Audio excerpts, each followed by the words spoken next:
ନା ଟିକେ କୁହନ୍ତୁ ଆପଣଙ୍କର। ମାର୍କଣ୍ଡ ଗୌଡ଼, ରାୟଗଡ଼ା ଜିଲ୍ଲା, ଗୁଣପୁର। ଗୁଣପୁର। କ'ଣ ଅନୁଭୂତି ହେଲା ଆପଣଙ୍କର ପ୍ରଭୁଙ୍କ ପ୍ରତି ଏତେ ଭାବ ଏତେ ଶ୍ରଦ୍ଧା?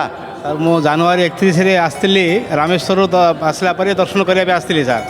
ଲାଇନ୍ ଲାଗିଲା ଯେ ପୁରା ଆମର ସେ ଇଏ ପର୍ଯ୍ୟନ୍ତ ଲାଗିଲା, ମେଡ଼ିକାଲ ଛକ ପର୍ଯ୍ୟନ୍ତ ଲାଗିଲା, କିନ୍ତୁ ଆସିଲି ଦର୍ଶନଟା ମୁଁ କିଛି ପାଇପାରିଲି ନାହିଁ। ବେଶୀ ମନ ଦୁଃଖରେ ପଳେଇଥିଲି। କିନ୍ତୁ କାଲି ମୁଁ ଆସିଲି ମାଆଙ୍କୁ ଧରିଛି, ମା ଆମର ବୈଶାଖ ମାସରେ ରହିବ ଧରିକି ଆସିଲି।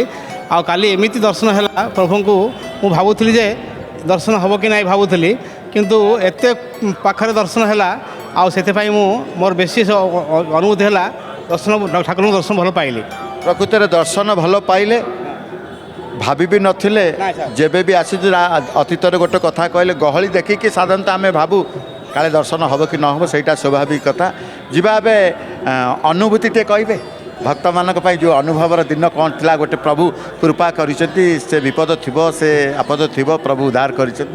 ମୋର ଆଣ୍ଠୁ ବଥା ହେଉଥିଲା ସାର୍। ସେ ଆଣ୍ଠୁ ବଥା ପାଇଁ ମୁଁ ଡକ୍ଟରକୁ ଦେଖେଇଲି, କିନ୍ତୁ ବହୁତ ମେଡ଼ିସିନ ଖାଲି କମିଲାନି। କିନ୍ତୁ ଜଗନ୍ନାଥଙ୍କୁ ମୁଁ ପ୍ରାର୍ଥନା କଲି, ପ୍ରଭୁ ମୋର ଆଣ୍ଠୁ ବଥାରେ କମିଲେ ମୁଁ ତମ ପାଖରେ ଦର୍ଶନ କରିବି। ସେ ଦୃଷ୍ଟିରୁ ମୋର ଆଣ୍ଠୁ ବଥାଟା ଏବେ ପ୍ରାୟ କମିଯାଇଛି। ଆଉ ସେଥିପାଇଁ ମୁଁ ଜଗନ୍ନାଥଙ୍କୁ ଧନ୍ୟବାଦ ଦେଉଛି, ଆଉ ମୋର ଗୁହାରି ଶୁଣିଲେ। ଆଣ୍ଠୁ ଜନିତ ସମସ୍ୟା ଆପଣଙ୍କର ବର୍ତ୍ତମାନ ଅଛି ନା ସମ୍ପୂର୍ଣ୍ଣ ଭାବେ ଭଲ ହେଇଛି? ସମ୍ପୂର୍ଣ୍ଣ ଭଲ ହେଇଛି, ସମ୍ପୂର୍ଣ୍ଣ ଭଲ ହେଇଛି। ନାଇଁ ସାର୍। ହଉ, ଆଉ ଅଛି ଅନୁଭୂତି? ଆଉ ଅଛି କହିଲେ? ଆଉ ନାଇଁ ସାର୍, ଆଉ ନାହିଁ। ଜୟ ଜଗନ୍ନାଥ ଟିଭି ସବୁଦିନ ଦେଖୁ ସାର୍। ଆମେ ସକାଳୁ 4ଟା ଲଗେଇବୁ ଯେ ରାତି 11-12 ପର୍ଯ୍ୟନ୍ତ ଚାଲିଥିବ ସାର୍। ହଉ, ଧନ୍ୟବାଦ। ଜୟ ଜଗନ୍ନାଥ।